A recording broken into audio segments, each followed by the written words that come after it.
Olá, o 3-1 está começando. Eu sou o Luiz Carlos Azedo e hoje nós temos a honra de receber o ex-presidente Fernando Henrique Cardoso. Participarão dessa conversa as jornalistas Tereza Cruvinel e Mônica Bergamo, colunista da Folha de São Paulo. Presidente, como é que o senhor se sente tão longe do poder?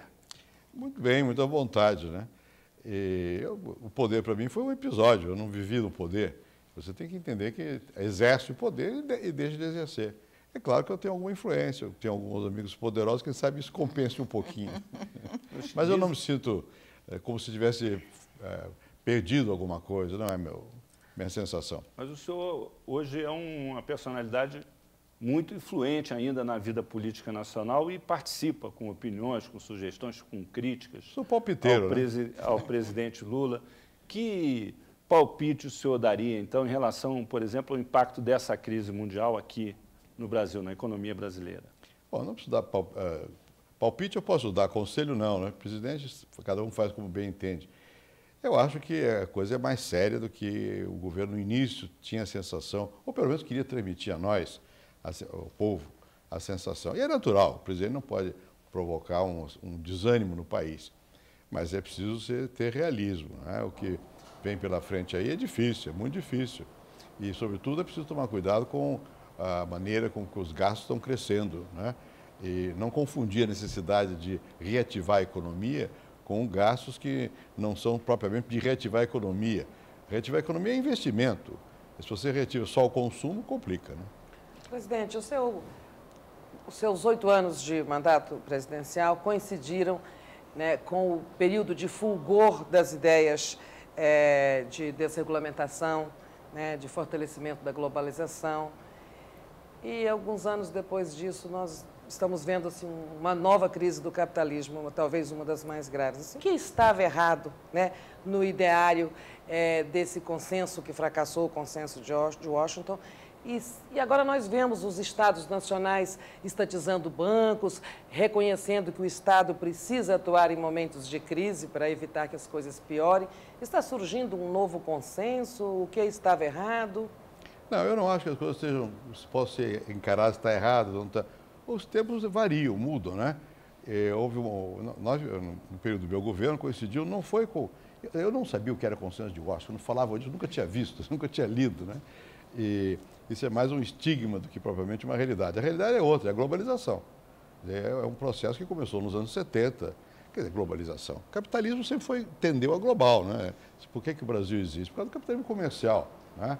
O que nós chamamos de globalização, modernamente, é o efeito de uma transformação no modo de produzir, tecnológica, por causa da internet, os meios de comunicação instantâneos, os meios de coisa, sobre, especialmente no caso atual, o sistema financeiro. O que chamávamos de internacionalização do capitalismo, só que em escala, né, escala mais global, mas intensificada. sobretudo do sistema financeiro. A transformação tecnológica permitiu a distribuição do processo produtivo a nível global, né? Porque os controles podem estar em qualquer lugar. E permitiu maximizar os fatores de produção. A mão de obra é mais barata, a empresa vai para lá. O capital varia de um país para o outro com muita naturalidade. Bom, o que aconteceu, isso era já depois do Muro de Berlim, ficou mais visível, mas já vinha diante dos anos 70. Nos anos 90, o processo estava aí. Já começamos a ter algumas crises consequência disso. Não era do tipo dessa atual, as que nós sofremos, que era mais uma questão cambial, né? Mas era já a consequência dos fluxos financeiros, que passaram a ser muito maiores e mais livres do que a capacidade institucional global de controle. Não houve uma certa subestimação dessas crises, porque elas aconteceram com países periféricos, vamos dizer assim. Quando ela aconteceu num país central, o mundo inteiro a crise sentiu o drama. Houve uma crise que foi lá, parecida com essa, que foi o estouro daquele LTM, como é que chamava?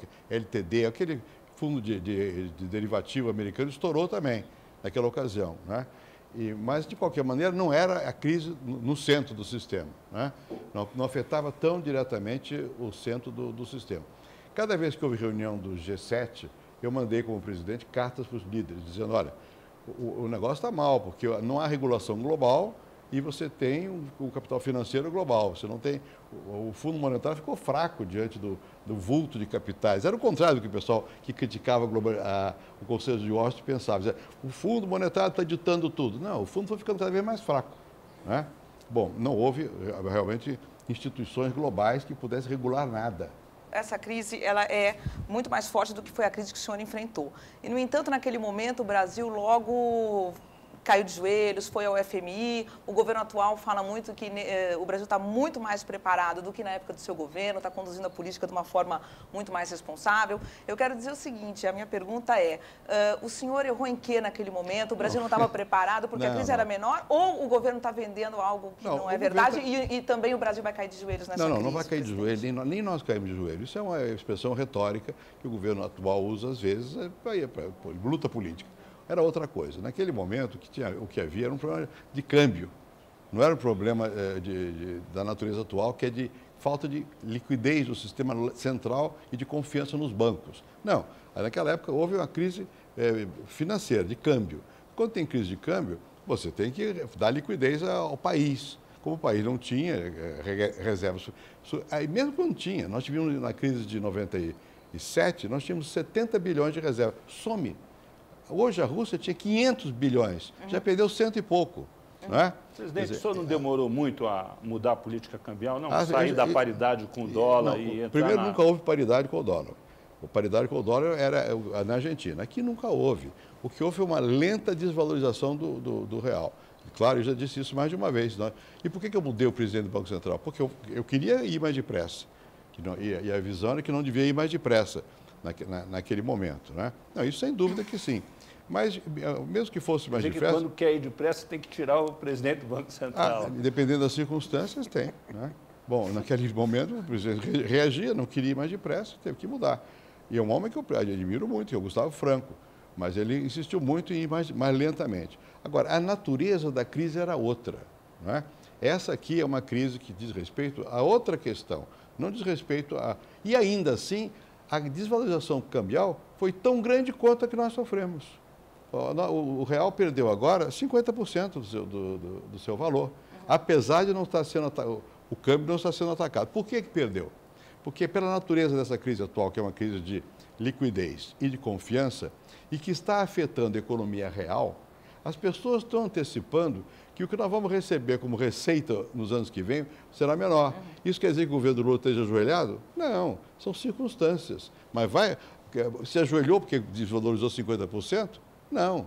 Aqui, não precisava, tanto fazia, agora mesmo que ele fosse o FMI, não adiantava, que ia continuar desvalorizando, não é? Porque não era crise cambial. Não é? A última vez que eu fui ao FMI foi para salvar o governo do Lula, foi em 2002, e com apoio Tanto que do Lula. Ele chamou os candidatos, Isso, negociou. e permitiu a transição. Hein? Uma pergunta de um telespectador. Diga. O senhor realmente acha que as privatizações foram necessárias ou eram só casos de má administração? Olha, você usa celular? Você usa celular, você vê por que nós privatizamos. Naquele tempo você não tinha nem acesso ao telefone fixo, quanto mais celular, não tinha nem internet. Mas por quê? Por uma circunstância, porque o governo brasileiro, por causa das inflações e, enfim, disfunções anteriores, não tinha recurso para investir. Não é? Então a privatização foi o modo de modernizar o país. Tanto foi que o presidente Lula não só conservou, como está privatizando de novo. Acabou de lançar editais para privatizar as estradas de rodagem, de concessão. Isso é uma discussão antiga. No mundo atual, você tem que discutir, não é se privatiza ou não, é quando, como, por quê, quando é que se justifica, não justifica. E você tem que levar adiante mais investimento, mais emprego e mais tecnologia. Não é uma oposição entre privatizar ou não. Eu nunca privatizei o Banco do Brasil nem a Petrobras. Não quis, por quê? Porque eu achava que é preciso ter alguns instrumentos estratégicos na mão do governo. Quer dizer, nós não fizemos uma privatização à la cega, como na Argentina fizeram. Não.